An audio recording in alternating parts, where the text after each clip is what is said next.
name is Chris, and today we're going to talk about what is that sound? When you watch a film, colorful images catch your eye.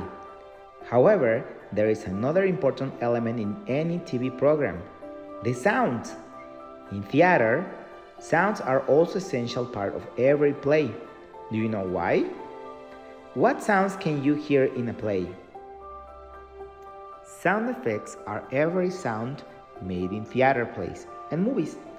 They do not include the actors' voices. The sound of wind, doors, and even footsteps are examples of sound effects. Sound designers are in charge. They create the audio experience for the story. Do you want to see how it works? Let's go!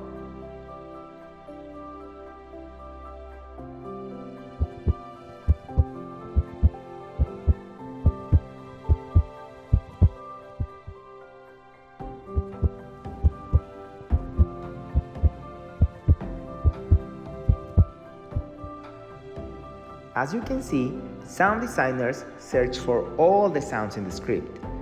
Does a phone ring? Is there a storm? They cannot miss anything. Nowadays, we have a very advanced sound technology. In theater houses, sound technicians control the sound from a central station. Technicians usually use sound recordings in plays and movies. Well, this is it for today. Thank you very much. Bye.